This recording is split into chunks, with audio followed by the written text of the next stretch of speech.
మనుషుల యొక్క పేదవారి యొక్క ప్రాణాలతో కూడా ధనార్జన చేయడం. పత్రికల కొద్దీ వారికి సంబంధించిన పత్రికలు, అధికారుల కొద్దీ. ఎక్సైజ్ అధికారులైతే మామూలు మత్తులో మునిగి తేలుతున్నారు. తాగి మత్తు అయితే అనేది ప్రజలకు కాదు. ప్రజలారా, మామూలు మత్తులో ఎక్సైజ్ అధికారులు ఉన్నారు.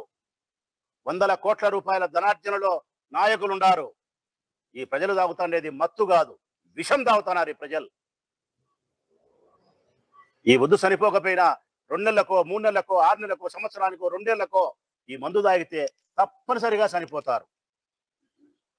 ఇదంటబ్బా సుమో 99 రూపాయలు. ఇది 99 రూపాయలు సుమో.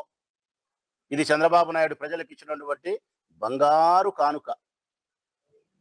ఇది అమృతం అంట. నేను చెప్తాను అన్నలారా, ముఖ్యంగా నా ప్రొద్దుటూరు నియోజకవర్గ ప్రజలారా, 1కి 10 సార్లు చెప్తాను అన్నలారా, ఈ మద్యం కోసమే నాకు ఓటేలే మీరు. అయినా పర్వాలే, మీ కుటుంబాలు, మీ భార్యలు, మీ పిల్లలు, మీ సంసారం పచ్చగుండాలనే మనస్ఫూర్తిగా మనసా వాచే కర్మే అని చెప్తానా. ఈ 99 రూపాయలకి ఇచ్చే ఈ మద్యం స్పిరిట్. ఇది ఆల్కహాల్ కాదన్నలారా, స్పిరిట్. ఇది కంప్లీట్గా స్పిరిట్. ఇది నేను మొట్టమొదటి రోజే చెప్పినా. భారీగా స్పిరిట్ను కొనుగోలు చేస్తున్నారు. స్పిరిట్కి అనుమతి మామూలుగా ఇయ్యరు. కరోనా సమయంలో స్పిరిట్ అవసరం ఉంది కాబట్టి, శానిటైజ్ చేయాలి కాబట్టి, అప్పుడు ఇచ్చిన అనుమతుల ప్రకారం దీన్ని భారీగా కొనుగోలు చేసి డంపింగ్ చేసుకొని ఈ నకిలీ మద్యాన్ని తయారు చేసే కర్మాగారాల దగ్గర నుంచి తయారవుతుంది స్పిరిట్. ఇది 10 రూపాయలకు 20 రూపాయలకు తయారయ్యే బాటలు. ఇది తాగితే పేగులు కాల్తాయన్నా, లివర్ పాడైపోతుందన్నా, సర్వనాశనం అయిపోతాం, మరణిస్తాం. కొన్ని నెలలకు మన భార్య, మన పిల్లలు అనాథలైపోయే పరిస్థితి. మీరు కష్టపడి శ్రమ చేసి సంపాదించిన డబ్బును రక్తం రూపంలో తాగుతున్నారు రాక్షసులు. మీకు విషాన్ని ఇస్తున్నారు, విషాన్ని తాపుతున్నారు, మీ చేత విషాన్ని తాపిస్తున్నారు. వాళ్ళు మీ రక్తాన్ని, మీ శ్రమను తాగుతున్నారు. వాళ్ళు దయచేసి మీ భార్య కోసం, మీ పిల్లల కోసం, మీ కుటుంబాల కోసం కళ్ళు తెరవండి, జాగ్రత్త పడండి. చంద్రబాబు నాయుడు నేతృత్వంలో తయారయ్యే ఎన్బ్రాండ్ పేరుతో తయారయ్యే ఈ కల్తీ మద్యాన్ని మీరు సేవించద్దు. మీకు ఇంకొక ఎగ్జాంపుల్ కూడా చెప్తా ఉన్నా నేను. ఈ 2 బాటలకు తాగే వాళ్ళకే ముఖ్యంగా ఈ బాటలు మీరు చూడాలా, మీడియా కూడా జూమ్ చేసి చూపించాలా. దీనికి మూత మీద స్టిక్కర్ ఉంది. దీని ఏమంటారు? QR కోడ్ అంటారు. ఈ QR కోడ్ ఉండి స్కాన్ చేసేది ఉండేది బాటల్ మూత మీద వస్తుంది. ఇది ఏపీ బ్రూవరీస్ నుంచి ప్రభుత్వం ద్వారా అధికారపూర్వకంగా వచ్చేది. ఇది మంచిది. ఇది చూడండి, దీనికి లేదు, QR కోడ్ లేదు. స్వయంగా నేను నా డ్రైవర్ని పంపించి తెప్పించినది. దీనికి లేదు. అంటే ఇది నకిలీ. ఇది నకిలీ. ఈ నకిలీ మందు తాగి మనుషులు చనిపోతా ఉంటే మీరు పండగ చేసుకుంటున్నారు. ప్రొద్దుటూరు మద్యం షాపులో దొరికిన ఈ 2 షాపులు తెప్పించిన ప్రొద్దుటూరు దాంట్లో దీనికి లేదు. మీరు బాగా గమనించాలా. దీనికి ఉంది. ఇది QR కోడ్. ఇది స్కాన్ చేయొచ్చు. దీనికి లేదు. ప్రొద్దుటూరు బ్రాందీ షాపులో కొనకొచ్చినాయి. దీనికి కూడా ఉంది. 99 రూపాయల QR కోడ్ కూడా దీనికి కూడా ఉంది. దీనికి ఉంది. ఈ 2 దాలకు దీనికి లేదు. నకిలీ. విచిత్రం ఏంటంటే కేసు పెట్టినారు, బాగానే ఉంది. కేసు పెట్టినారు, బాగానే ఉంది. మామూలుగా అయితే చిన్న కేసులో కూడా చంద్రబాబు నాయుడు లేని కేసులలో కూడా వాణ్ణి బట్టగచ్చి, వీరిని బట్టగచ్చి, ఏంటియో మాట్లాడి, ఈ పరిశోధన, ఈ CBI, ఆ CID కోతిపుండు బ్రహ్మాండం చేస్తాడు. మరి ఇంత పెద్ద నకిలీ మద్యం తయారు చేసే కర్మాగారాన్ని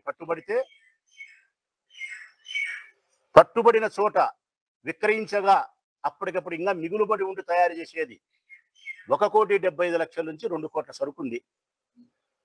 2 కోట్ల సరుకు అంటే రోజుకు అక్కడ ఏ 2 కోట్ల 3 కోట్ల సరుకు తయారై బయటికి పోతుంది. ఒక్క రోజుకు 2 కోట్ల 3 కోట్ల సరుకు బాటళ్ళు 17,000 బాటలు సీజ్ చేసినారు. మరొక 10-12 వేల బాటలకు సంబంధించిన సరుకు రెడీగా ఉంది. 2-3 కోట్లకు సంబంధించిన సరుకు అక్కడ తయారైతే, అంటే నకిలీ మద్యం తయారైతే నెలకు 100 కోట్లు. ఒక్క మొలకల చెరువు నకిలీ మద్యం కర్మాగారంలో తయారయ్యేది 100 కోట్ల సరుకు నెలకు. వీళ్ళు 15 నెలలుగా చేస్తున్నారు. అంటే 1500 కోట్ల రూపాయల సరుకు వీళ్ళు విక్రయించినారు నకిలీ మద్యాన్ని. ఈ 1500 కోట్లు, 1500 కోట్ల రూపాయల నకిలీ మద్యం సరుకును ఏ బ్రాంతి షాపులకు అమ్మినారని అధికారులు ఎంక్వైరీ చేయరా? చీల్చి ఎరగడ్డ మీద పొర చీల్చినట్టు చీల్చి వేరే వాళ్ళకైతే చూస్తారే చంద్రబాబు నాయుడు చెప్పినప్పుడు, దీనికి చేయరా? నేను అడుగుతా ఉన్నా ఎక్సైజ్ అధికారులను, తెలుగుదేశం ప్రభుత్వాన్ని. ఇంత పెద్ద నేరం జరిగితే, ఇంత నకిలీ మద్యాన్ని తయారు చేసే కర్మాగారాన్ని పట్టుబడితే 9 మంది కూలీల మీద కేసు పెట్టి మమా అనిపిస్తారా? ఆ కేసుకు సంబంధించినటువంటి డీటెయిల్ గా ఇన్వెస్టిగేషన్ చేసే ప్రయత్నం చేయరా? సూత్రధారులను, ఎవరిని ఇందులో పాత్రధారులను చేయరా? కూలి వాళ్ళను మాత్రమే ముద్దాయిలు చేస్తారా మీరు? నేను అడుగుతా ఉన్నా. నా మొట్టమొదటి ప్రశ్న, ఈ నకిలీ మద్యాన్ని తయారు చేసే కర్మాగారానికి పెట్టుబడి పెట్టింది ఎవరు? ఇది ప్రధానమైనటువంటి ప్రశ్న. పోలీసులు కానీ, ఎక్సైజ్ అధికారులు కానీ, ప్రభుత్వం కానీ ప్రజలకు సమాధానం చెప్పాల్సిన బాధ్యత ఉంది. ఎవరు పెట్టుబడి పెట్టారు? ఈ ప్రభుత్వం ప్రజలకు చెప్పాలా? రాచమల్లు ప్రసాద్ రెడ్డి పెట్టినాడా, పేరు నాని పెట్టినాడా, లేకుంటే ఇంకొకరు పెట్టినారా? చెప్పాలా కదా నువ్వు? చెప్పవే.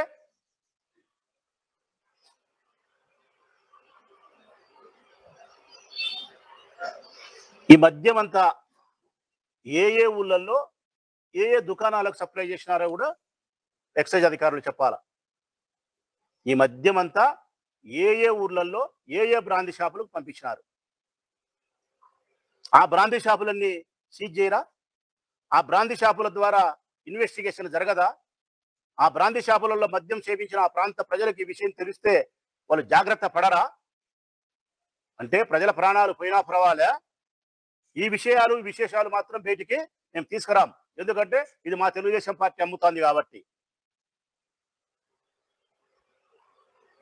1500 కోట్ల రూపాయలు ఒక మొలకల చెరువుకు సంబంధించే 1500 కోట్ల రూపాయల నకిలీ మద్యాన్ని అమ్మితే ఈ ఆర్థిక లావాదేవీల గురించి సమాధానం చెప్పరా ఎక్సైజ్ అధికారుల కేసులో? ఆ అకౌంట్ ఏ అకౌంట్ ద్వారా డీల్ చేసినారు, ఎక్కడి నుంచి డబ్బు వచ్చింది, ఎక్కడికి పోయింది, ఏం కథ అనే వివరాలు చెప్పరా? లేని కేసులో, మిదిన్నటి కేసులో ఎవరిదో డబ్బు తెచ్చి పెట్టి ఇదిగో డబ్బు అని చెప్పి యాక్షన్ బాక్సులు పెట్టి నటన చేసినారు కదా. లేని దాంట్లో నటన చేసినారు. ఇక్కడ ఉన్న దాంట్లో ఏ అకౌంట్ నుంచి డబ్బు వచ్చింది, ఎవరు డబ్బు పంపినారు, ఏ బ్రాంతి షాపులకు పోయింది చెప్పరా? ఇవన్నీ మాట్లాడరు. కూలోళ్ళ మీద కేసు పెట్టి మేము కేసు పెట్టామని చెప్తే సరిపోతుందా?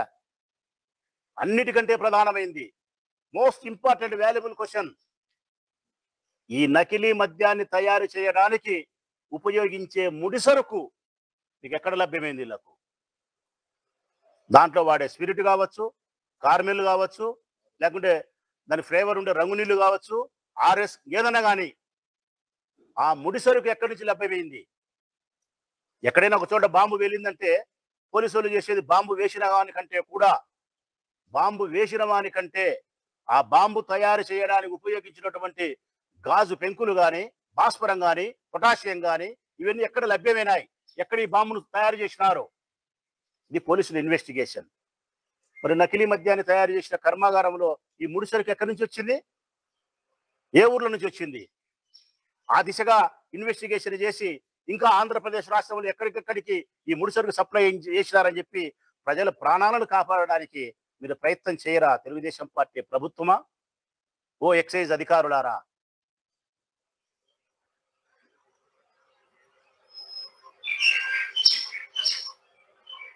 అధికార పార్టీ అండదండలు లేకుండా, ఎక్సైజ్ అధికారుల సహకారం లేకుండా ఇది జరుగుతుందే? నా ప్రశ్న, రోజుకి 20,000 పైగా 180 ml బాటిల్ మద్యం తయారు చేసే సామర్థ్యం ఉన్న ఈ ప్లాంట్ నుంచి ఇప్పటి వరకు ఎంత సరుకు విక్రయించినారు? ఎంత సరుకు విక్రయించినారు? ఒరిస్సా, తమిళనాడు నుంచి వచ్చిన 9 మంది కూలీల పైన కేసు పెట్టి చేతులు దులుపుకుంటే ప్రజలేమన్నా అమాయకులు అనుకుంటున్నారా? ఈ రాష్ట్ర ప్రభుత్వాన్ని ప్రశ్నిస్తా ఉన్నా, ఎక్సైజ్ అధికారులను ప్రశ్నిస్తా ఉన్నా. పెద్దలంతా తప్పించుకున్నారు. ఎవరెవరు ఏడాడ లెక్కలు తీసుకున్నారో మంత్రులు, ఎమ్మెల్యేలు, చిన్నబాబులు, పెదబాబులు అందరూ తప్పించుకున్నారు. ఒక్కని కట్టా సురేంద్ర నాయుడు అని ఒకరిని పెట్టారు ముందుకు, పక్కా తెలుగుదేశం పార్టీ. కట్టా సురేంద్ర నాయుడే పాత్రధారి, మేము కాదనం, పెట్టాల కేసులో. ఆయనతో పాటు అంతకంటే ఎక్కువ పాత్రధారులు, సూత్రధారులు, మంత్రులు చాలా మంది ఉంటారు. మరి వాళ్ళని ఎందుకు తప్పించినారు? వాళ్ళ పేర్లు ఎందుకు గడ్డకు రావు?